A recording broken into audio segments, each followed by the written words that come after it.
नमस्कार. 5 चुका की ज्या आपल्या विद्यार्थ्यांकडनं कळत नकळत एक्झाम हॉलमध्ये होत असतात त्याबद्दल आपण डिस्कस करतो या व्हिडिओमध्ये. बघा, आता समजा ज्यावेळेस विद्यार्थ्याला OMR शीट दिली जाते तर या OMR शीटवर सुरुवातीला तर त्याला त्याचा रोल नंबर जो आहे तर तो व्यवस्थित फिल करायचा असतो आणि याच ठिकाणी विद्यार्थी थोडी गडबड करू शकतात. एक एक्झाम्पल घेऊया. समजा आपला जो स्टुडंट आहे तर त्याचा नंबर जो आहे तर तो या पद्धतीने आपण घेऊया. आता हा असा काही नंबर नसणार आहे. मी एक एक्झाम्पल घेतलं की सपोज या पद्धतीचा आपल्या स्टुडंटचा नंबर आहे. आता या नंबर मध्ये हा जो 2 आहे तर या ठिकाणचा 2 आपल्या स्टुडंटला डार्क करायचा असतो व्यवस्थित. ठीक आहे, ही पद्धत नसते, याला पूर्णपणे सर्कल करावं लागतं, हे आपल्या सर्वांना माहिती आहे. या ठिकाणचा 3 जो आहे तर हा आपण बबल करायचा असतो कारण रोल नंबर मध्ये वरती जो आहे तो 3 घेतलेला आहे. इकडचा जो आहे तर तो 2 आहे. यानंतर या मधला आपल्याला काय करावं लागणार आहे 4. ठीक आहे, तर हे या पद्धतीने सगळं चालणार आहे. म्हणजे थोडक्यात या ठिकाणचा 2 आहे तर इथं आपल्याला 2च या ठिकाणी व्यवस्थित डार्क करायचा. इकडे जर 3 असेल तर इथं आपल्याला 3च व्यवस्थित डार्क करायचा. यामध्ये विद्यार्थी काय चूक करतात लक्षात घ्या. सपोज आता समजा इकडे आहे 4 4 5. स्टुडंट कडनं चुकीनं एखाद्या वेळेस होतं असं की इकडचा 3च एकदम डार्क होऊ शकतो. आता हे सगळं चुकलं ना, कारण इकडे आपल्याला 4 पाहिजे होता. तर ही सुरुवातीला होणारी चूक आहे. सुरुवातीलाच OMR शीटवर रोल नंबर लिहित असताना जर अशी काही गडबड झाली तर आपल्या विद्यार्थ्याची मानसिकता तेव्हाच खराब होऊ शकते आणि याचा जो इफेक्ट आहे तर तो पूर्ण एक्झामवर होईल. आपल्या स्कोअरवर सुद्धा हा इफेक्ट होऊ शकतो. तर त्यामुळे स्टुडंटला थोडं व्यवस्थित सांगा की हे जे आहे तर हे व्यवस्थित आपल्याला फिल करायचं. जसं आपण रोल नंबर फिल केला तसा टेस्ट बुकलेट नंबर जो असतो आपला की जो आपल्याला दिला जातो क्वेश्चन पेपर त्यावर जो नंबर आहे तर तो पण व्यवस्थित आपल्याला फिल करावा लागतो. तर ही पहिली चूक की जी आपल्या विद्यार्थ्याला आपल्याला यावर्षी लक्षात आणून द्यायची. दरवर्षी हे स्टुडंट जे आहेत तर हे थोडाफार अशा कळत नकळत त्यांच्याकडनं होणाऱ्या चुका आहे तर त्यावर आपण एक फोकस करा आणि त्यांना हे सगळं व्यवस्थित सांगा. आता जर तुम्ही स्वतः स्टुडंट असाल तर या सगळ्या गोष्टी तुम्हाला माहिती आहे. दुसरी जी चूक आहे तर ही या पद्धतीने आहे.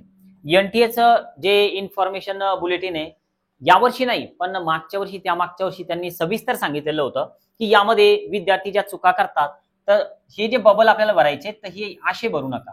ओके, याला विद्यार्थी काय करतात की समजा आपल्याकडे एक सर्कल आहे आणि याला त्याला डार्क करायचं तर विद्यार्थी फक्त थोडा भागच याचा डार्क करतात. आता हे मी रेड पेन यूज करतोय तुम्हाला दिसण्यासाठी, यावर ब्लॅक कलरचा यूज होतो आपल्या स्टुडंटला ते माहिती आहे. पण करेक्ट मेथड ही आहे. ओके, बघा ही करेक्ट मेथड आहे. या पद्धतीने त्यानं हे पूर्ण बबल जे आहे तर ते डार्क करायला पाहिजे. तर ही चूक नंबर 2 आहे की जी आपल्या विद्यार्थ्याला आपण लक्षात आणून द्यायची. पहिली तुम्हाला समजली. आता बघूया नेक्स्ट की जी 3 नंबरला आहे. 4 नंबरची जी होणारी चूक आहे तर ती खूप महत्वाची आहे कारण त्याचा सर्वात जास्त इफेक्ट स्कोअरवर होतो. दरवर्षी होतो. विद्यार्थ्याला अगोदर टेस्ट सिरीज मध्ये चांगले स्कोर आलेले असतात पण वेळेवर एक्झाम मध्ये स्कोअर कमी होऊन जातो. चौथी चूक की ज्यामुळे त्या सगळ्या गोष्टी होतात तर ते थोडं लक्ष द्याल.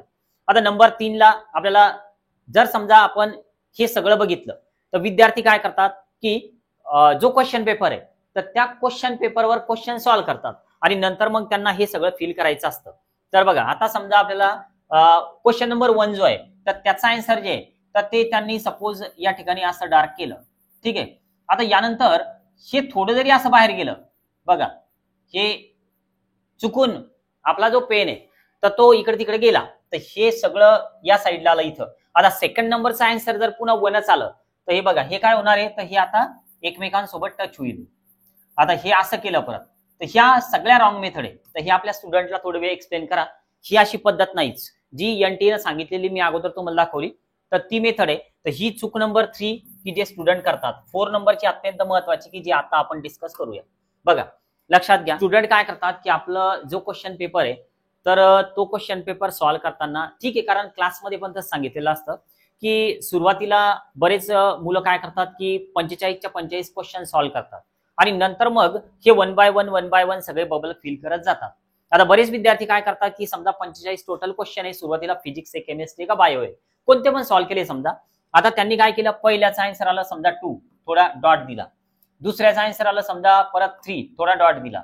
नंतर आला 2, परत डॉट दिला. नंतर आला 4, परत डॉट दिला. असं हे डॉट देत चालले ते. ओके, आता 45च्या 45 फायनल झाले आणि आता याला आपल्याला काय करायचं तर ते बबल पूर्ण डार्क करायचे. डार्क करताना ते डार्क करतील. ठीक आहे, हे सगळे व्यवस्थित डार्क होतील. काहीच अर्थाने कुठं ते बाहेर जाणार नाही, काहीच नाही. व्यवस्थित डार्क करतील सगळे. ही रॉंग मेथड आहे.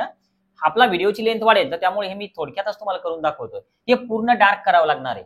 आता होतं काय की ज्या मागच्या वर्षीचा एक अनुभव असा आहे की विद्यार्थ्यांना सुरुवातीला 45 क्वेश्चन सॉल्व्ह केले 45 क्वेश्चन सॉल्व्ह केल्याच्या नंतर त्यानं पहिलं जे आन्सर आहे तर ते 2 नंबरवर या ठिकाणी मार्क केलेलं होतं. 2 नंबर याला त्यानं डार्क केला पहिल्या याला. ठीक आहे. नंतर मग खालचे जे पण क्वेश्चन आहे तर ते सगळे असे चुकीचे होत गेले.